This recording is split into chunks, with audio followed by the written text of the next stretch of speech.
For the next part of the evening, I'll be joined by two fiction writers who'll be reading their favorite, or from their favorite, some of their favorite love scenes, and then talking about what it takes to write about love. Karen Russell is the author of the 2006 story collection, St. Lucy's Home for Girls Raised by Wolves. She published her first story in the New Yorker's debut fiction issue in 2005. Jeffrey Eugenides is the author of two novels, The Virgin Suicides and the Pulitzer Prize-winning Middlesex. Last year, he edited the anthology My Mistress's Sparrow is Dead, Great Love Stories from Chekhov to Monroe. Please welcome Jeff and Karen.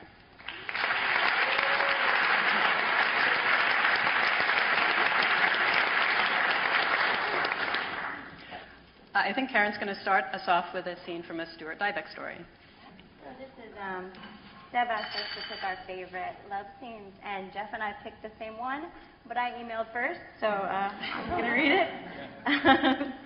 This is from Stuart Dybek's We Didn't. We didn't in the light, we didn't in darkness.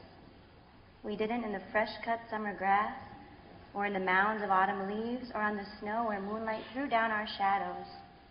We didn't in your room, on the canopy bed you slept in, the bed you'd slept in as a child, or in the back seat of my father's rusted Rambler, which smelled of the smoked chubs and kielbasa he delivered on weekends from my Uncle Vincent's meat market. We didn't in your mother's Buick 8, where a rosary twined the rearview mirror like a beaded black snake with silver cruciform fangs. At the dead end of our lover's lane, a side street of abandoned factories, where I perfected the pinch that springs open a bra, behind the lilac bushes in Marquette Park, where you first touched me through my jeans and your nipples, swollen against transparent cotton, seemed the shade of lilacs. In the balcony of the now-defunct Clark Theater, where I wiped popcorn salt from my palms and slid them up your thighs, and you whispered, "I feel like Doris Day is watching us." We didn't. How adept we were at fumbling, how perfectly mistimed our timing, how utterly we confused energy with ecstasy. Remember that night becalmed by heat, and the two of us, fused by sweat, trembling as if a wind from outer space that only we could feel was gusting across Oak Street Beach? Entwined in your faded Navajo blanket, we lay kissing until you wept with wanting. We'd been kissing all day, all summer, kisses tasting of different shades of lip gloss and too many Cokes. The lake had turned hot pink rose rapture, pearl amethyst with dusk, and then washed in night black with a ruff of silver foam. Beyond a momentary horizon, silent bolts of heat lightning throbbed, perhaps setting barns on fire somewhere in Indiana. The beach that had been so crowded was deserted, as if there was a curfew. Only the bodies of lovers remained, visible in lightning flashes, scattered like the fallen on a battlefield, a few of them moaning, waiting for the gulls to pick them clean. On my fingers, your slick scent mixed with the coconut musk of the suntan lotion we'd repeatedly smeared over each other's bodies. When your bikini top fell away, my hands caught your breasts, memorizing their delicate weight, my palms cupped as if bringing water to parched lips. Along the Gold Coast, high-rises began to glow, window added to window against the dark. In every lighted bedroom, couples home from work were stripping off their business suits, falling to the bed, and doing it. They did it before mirrors and pressed against the glass in streaming shower stalls. They did it against walls and on the furniture in ways that required previously unimagined gymnastics, which they invented on the spot. They did it in honor of man and woman, in honor of beasts, in honor of God. They did it because they'd been released, because they were home free, alive, and private, because they couldn't wait any longer, couldn't wait for the appointed hour, for the right time or temperature, couldn't wait for the future, for messiahs, for peace on earth, and justice for all. They did it because of the bomb, because of pollution, because of the 4 horsemen of the apocalypse, because extinction might be just a blink away. They did it because it was Friday night. It was Friday night, and somewhere delirious music was playing. Flutter-tongued flutes, trusted trumpets, meowing like cats in heat, feverish plucking and twanging, tom-toms, congas and gongs, all ponding the same pulse beat. I stripped your bikini bottom down the skinny rails of your legs, and you tugged my swimsuit past my tan. Swimsuits at our ankles, we kicked like swimmers to free our legs, almost expecting a tide to wash over us, the way the tide rushes in on Burt Lancaster and Deborah Kerr in From Here to Eternity. A love scene so famous that although neither of us had actually seen the movie, our bodies assumed the exact position of movie stars on the sand, and you whispered to me so softly, "I'm afraid of getting pregnant." And I whispered back, "Don't worry, I have protection." Then, still kissing you, felt for my discarded cutoffs and the wallet in which for the last several months I had carried a Trojan as if it were a talisman. Still kissing, I tore its flattened, dried-out wrapper, and it sprang through my fingers like a spring from a clock and dropped to the sand between our legs. My hands were shaking. In a panic, I groped for it, found it, tried to dust it off. Tried as Burt Lancaster never had to slip it on without breaking the mood. Felt the grains of sand inside it. The throb of lightning, and the great lake behind us became, for all practical purposes, the Pacific, and your skin tasted of salt, and to the insistent question that my hips were asking, your body answered yes. Your thighs opened like wings from my waist as we surfaced, panting from a kiss that left you pleading, "Oh Christ, yes." Gasped sharply as a cry of pain, so that for a moment I thought that we were already doing it, and that somehow I had missed the instant when I entered you. Entered you in the bloodless way in which a young man discards his own virginity. Entered you as if passing through a gateway into the rest of my life, into a life I wanted to be lived, yes. But oh, then I realized that we were still floundering, unconnected, in the slick between us, and there was sand in the Trojan. As we slammed together, still feeling for that perfect fit, still in the here, groping for an eternity that was only a fine adjustment away, just a millimeter to the left, or a fraction of an inch farther south, though with all the adjusting, the sandy Trojan was slipping off, and then it was gone. But yes, you kept repeating, although your head was shaking, no, not quite, almost. And our hearts were going like mad, and you said, yes, yes, wait, stop. What? I asked, still futilely thrusting, as if I hadn't quite heard you. Oh, God, you gasped, pushing yourself up. What's coming? That's it.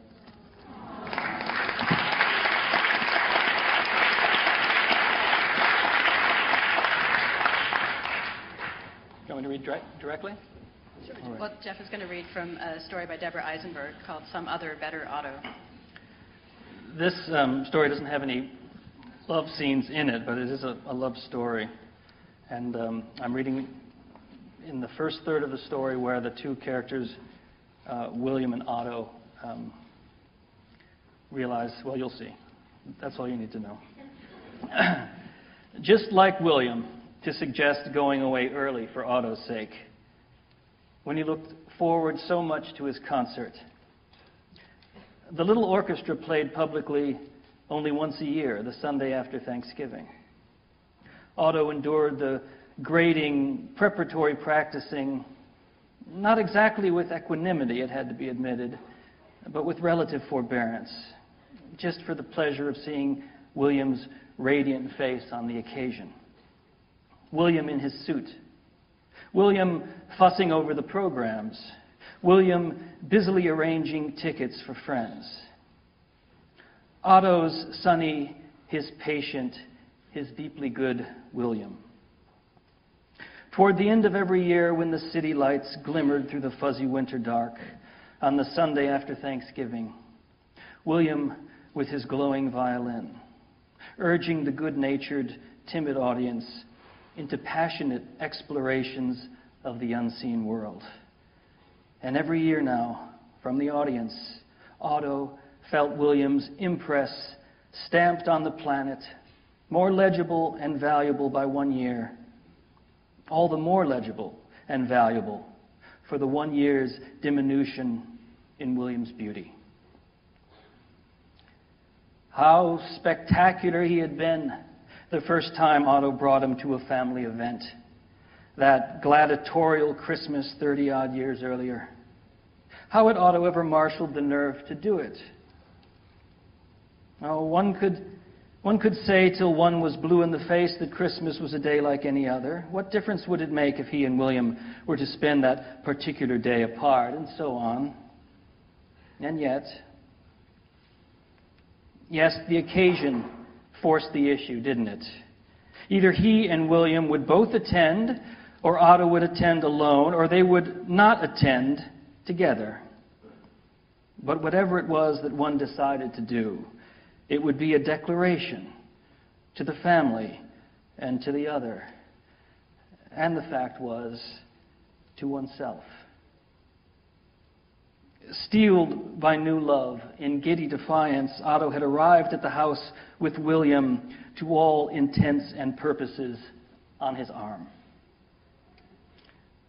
A tidal wave of nervous prurience had practically blown the door out from inside the instant he and William ascended the front step.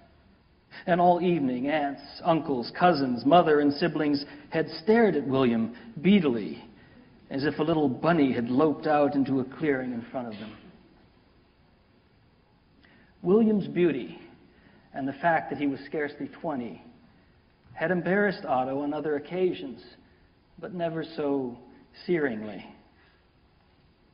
How intelligent he is, Otto's relatives kept whispering to one another loudly, meaning apparently that it was a marvel he could speak. Unlike the further implication was the men they'd evidently been imagining all these years. Otto had brought someone to a family event once before, also on a Christmas, with everyone in attendance.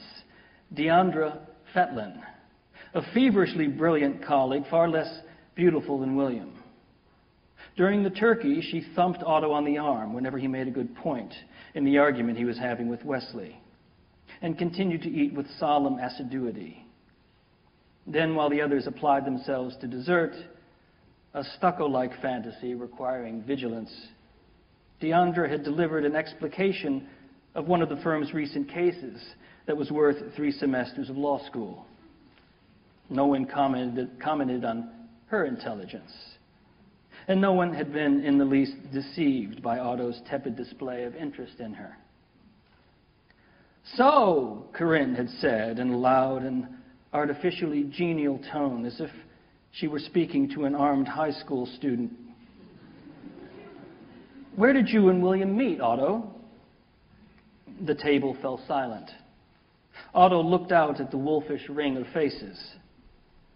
"On 3rd Avenue, he said distinctly, and returned to his meal. "Sorry," he said as he and William climbed into the car afterward. "Sorry to have embarrassed you. Sorry to have shocked them. Sorry.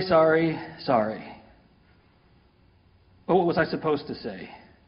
All that completely fraudulent interest, the solicitude.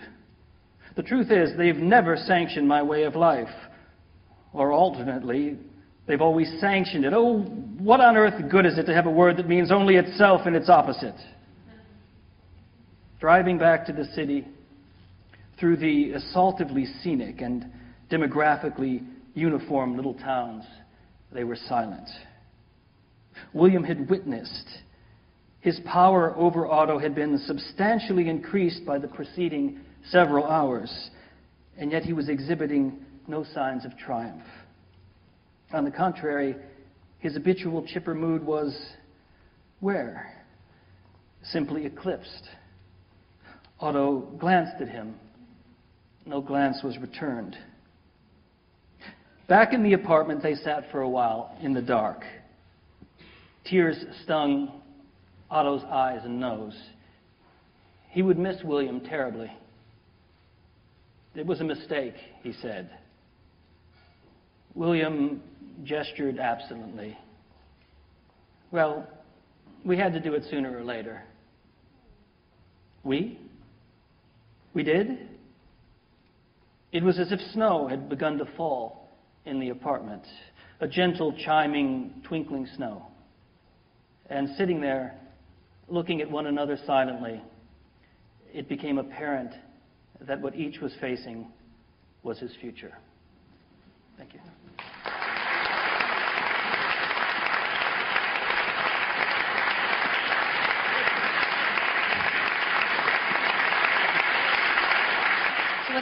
interesting to me is I ask you guys to choose a love scene, and Karen picks one in which the couple fails to have sex, and you pick a very uncomfortable family dinner. Why do these stand out for you as quintessential love scenes? Well, I mean, the definition of a good love story, I think, is typified by Karen's selection. It is a story where something goes wrong, where something doesn't happen. Usually there's some kind of obstruction in the way of the love interest in the story. I mean, if you think about Annie Hall, that's the moment where Alvy Singer goes up to he sees this attractive, happy couple and goes up to them and says, "You look happy. Why, how do you guys do it?" She says, "Well, I'm basically a shallow person with no interests." And the guy says, "And I am too."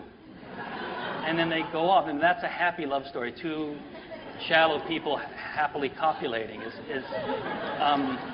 a happy love story, but not really interesting. The stories that we picked, something's wrong, something's a problem. In my story, it's just Otto's irascibility in a way, and his own character that impedes him.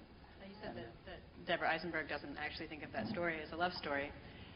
For you, why does it embody love? It's a fairly philosophical story about a man who, I don't want to bore everyone with plot summary, but there's a recurring idea in the story that there might be other planets and we might have infinite number of lives. That's why it's called Some Other Better Otto. He thinks on some planet, some Otto is living a better life, a nicer life, happier life than he is. And in the end, he finally realizes that the only life he has is the one with William. So, I mean, it's a story. A lot of the stories in the collection I did have nothing to do with lives like ours. I mean, the obstructions are so huge. This one is one that we all go through. It's really a story about basically domestic love enduring over many years.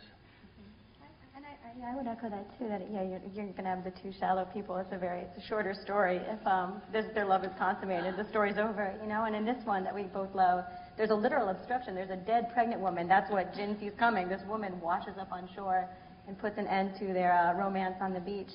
And with about 50 police cars. There's lots of police cars. There's lots of naked people jumping the dunes. The mood changes pretty dramatically. But I think what I love about it is just sort of that yearning. I mean, it's such a beautiful way to talk about what first love feels like, and just this whole rolling boil of feeling that he's able to talk about. And sort of the mystery. The story's called We Didn't. So I just love the idea of writing a story. That what was that fraction of a millimeter? What was wrong? What was off? Why couldn't they stay together? Yeah. Now I know in the novel you're working on, one of the characters is having a love affair with someone who's been dead for 100 or 200 years. And Jeff, in Middlesex, you wrote about a hermaphrodite raised as a girl who has a crush on another girl. Do you sit down to kind of set yourself some challenges when writing about love? Is it harder to write about these complications, or is it in fact easier to write when the situation is so problematic? I was thinking, I was just talking with my siblings in the car, I have no idea how to write a love scene about actual human adults who live in New Jersey and they're in love and they eat pasta together and have dilemmas. For whatever reason, perhaps I've never experienced that kind of relationship, so it's just somehow the idea of, this novel I'm working on is a girl who's in love with the dead. She has these love possessions. She's a teenage girl, and I think for me it almost feels like a caricature sometimes of what it actually felt like when you're a teenager. It's easier to talk about in a way that to me doesn't feel cliche or just cheesy or Lifetime original movie or something. Yeah. To have this girl who loves Frederick Douglass or whoever she's dating at that time, Yeah. And when in fact just sort of like the idea of, she's really in love with the idea of love, or her own fantasy being so intense that she's full up of it. I mean, that seems to be just a bizarro alphabet to talk about those feelings. Yeah. It's much easier to write about a hermaphrodite that loves another girl than it would be two teenagers. Much easier. I agree with you. Okay, next question. When you are writing about love, do you always feel sort of the specter of someone hovering above you, whether it's, From Here to Eternity, or whether it's Shakespeare's sonnets, or is there some sort of great example that you feel intimidated by when trying to write about these things? I would say my elementary school principal, for sure. This nun, Sister Kathleen, I really do. I'm still haunted. I was raised Catholic. But one of the reasons I admire this story so much is that he can talk about the physical details of romance in a way that doesn't feel, it feels so genuine and not gross. What you read is haunted by Molly Bloom's soliloquy in the end. He quotes from it almost, and also from the Gertie McDowell section of Ulysses. So sometimes it depends what kind of story you're writing, but there's a great story by Gilbert Sorrentino called The Moon in Its Flight, and what it does is sort of send up the entire tradition of romantic writing, making fun of it at the same time as you read it. You can't help but sort of start to feel romantic about the characters and get caught up. So the only thing I think about, I rarely write actual love scenes.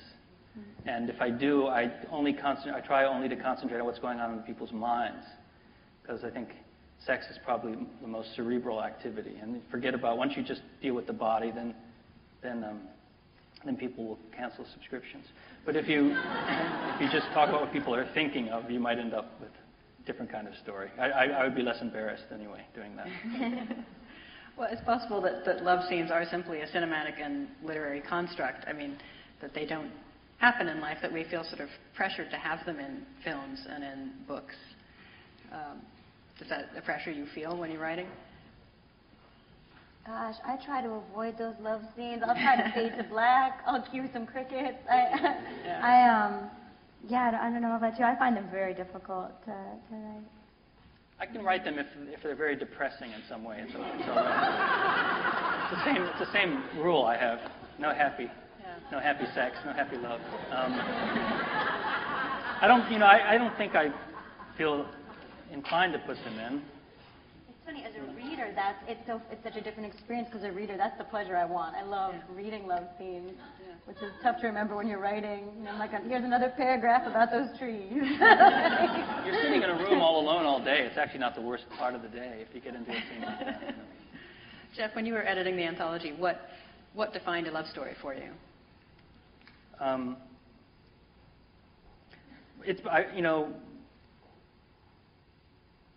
I had a very wide net. Anything from Alice Munro's story about two elderly people, one with Alzheimer's, and the difficulties of putting your spouse into a home, and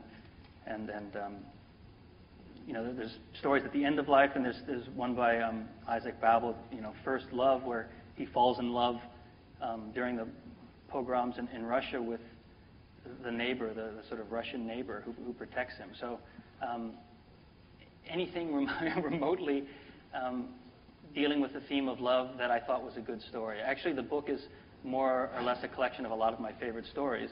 They just happen to be often about love. They're not really erotic at all. But thank you.